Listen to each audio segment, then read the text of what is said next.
I watched Logan Paul's podcast about CryptoZoo and his response, so you don't have to. It honestly was a lot more of the same from his original response video, pointing the finger at everybody else, because clearly it can't possibly be Logan Paul's fault. And looking at the like to dislike ratio on the podcast and on his response video, they're not being received very well by the people watching it. No one's really believing the charade that's going on. And I'm only going to break down a couple of the points here because it is a massively long hour plus podcast. I think like 40 minutes is just CryptoZoo stuff, but there's some points that are a little important to kind of talk about. Starting with them defining scam to try and get out of that kind of narrative. How much money did you make off the sale of the coin?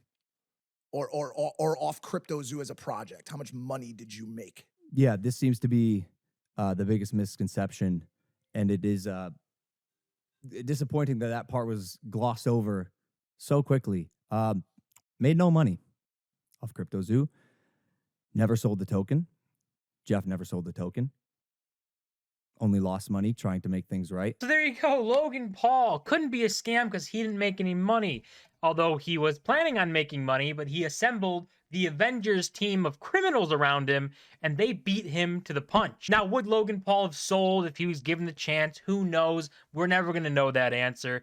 But we do know the team he put together was a very shady bunch of people. The messages that they talked about in the group chats that they had was all about market manipulation type stuff and making money from this whole thing. And even if you put all of that aside, because he goes on to say like nobody made money on CryptoZoo, that's not true. We know two people made over $7 million from CryptoZoo selling those tokens and dumping them off, and they were part of the founding team. At the end of the day, Logan, you made that team. You assembled them, you put them in those places, and you put your brand on the line in doing so. So that is where it comes into play. Just because you didn't make any money doesn't necessarily mean that there wasn't a scam intent to it, because the team you put together, they made money. Remember, they don't have our lifestyle, so they're working paycheck to paycheck, paycheck to paycheck. So when they go, fuck yeah, Logan's involved in this, I know it's going to win because I've watched this guy win, and I want to be like this fucking guy. So I'm going to invest my hard-earned money. From their point of view, I get your guys' point of view because you're dealing with a legal team, you're dealing with all the people that did you wrong. But from their stance, they go, how dare you go and open up 2 other projects when I just wasted my hard-earned money on something that I believed you would do. George has a pretty good point here. He talks basically about what I was just saying, how the other point of view from these guys, the outside investors, the fans that feel scammed, they are not happy with Logan abandoning CryptoZoo. He says he was going back and it was always going to be built out, but I mean, you know, he's talking about it because Coffeezilla made a video. But he's clearly moved on from other projects before, like Dink Doink and his NFT project of Pokemon card things and Liquid Marketplace. He's moved on from crypto projects in the past, so why would people think that or expect this one to be any different? And Logan's response to that is basically saying it's heartbreaking and he cares so much about the fans and cares about the people and stuff. But again, I just got to say, if he really truly cared, if he really cared like he says he does, he would have put out more than 2 messages in his Discord, 3 total after the series came out, if he actually cared about this project or community at all. On top of the complex issue that we dealt with, which were issues with people, the blockchain technology, and this is something that's brand new, and what Logan ideated in his head of a really cool idea is actually somewhat complex. Which is, by the way, hard for me to swallow. Okay. And this part is something that his manager talks about, like the idea being super simple, but executing being massively complex. I think that a lot more people should pay attention to what people's real intents are in crypto, because if something doesn't need a token, why add a token onto it? Logan has constantly compared his CryptoZoo project to Pokemon, and last time I checked, Pokemon doesn't have a crypto token attached to it, and it's massively successful. So you always gotta ask yourself, why is a token here? What is the point of the token? Because Logan could have built this game out in a centralized server, his own server base, developed the game, hired the devs to do it in a traditional game sense, and built it out that way. But he needed the hype. He needed to be able to include the hype words of crypto, blockchain, NFT, passively earn money playing a game. Because traditionally, the other way of making the game, it just doesn't sell. It doesn't get any hype. At the end of the day, a lot of these tokens that exist that are so hyped up and put out with massive goals, they really don't serve any purpose other than exit liquidity for the people who got in or the founders who got in early. When you're on the top rope at WWE and you're going like this after a crazy show and the audience is going crazy, when you're bringing Prime into the table and people are drinking it, being like, how the fuck is this product this good? When you're doing these absolute, like, we're watching a superhero kill these side quests day after day after day after day, none of these quests would be completed without your team. And when you win, we celebrate together. What I need this team to start doing is when you guys take a dip, you got to stop pointing the fingers at each other. When all this broke. Did you see what just happened there at this clip? This is the point or the problem with Coffeezilla going on to Logan's controlled platform.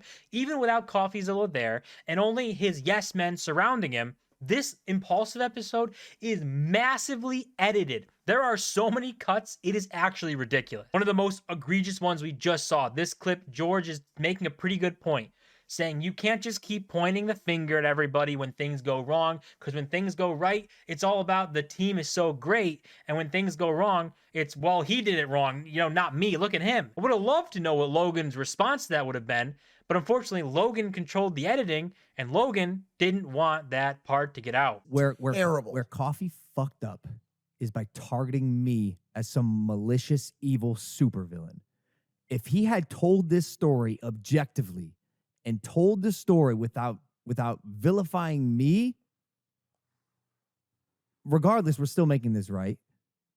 But in my opinion, that's where it got twisted and hurt the most. Dude, I'm sitting in the seat solely because of my fans. I love them. I'll take any picture you want, unless I'm at dinner. That's my one rule. You might have been screwed over by CryptoZoo, but at least you can get a picture with Logan Paul, and that's priceless. But I don't know what point Logan is trying to make here. Obviously, he's trying to paint Coffeezilla as some guy who's like, Logan Paul scammed you. This is how he scammed you. He's a scammer. When that's really not what Coffeezilla's 3-part series was about.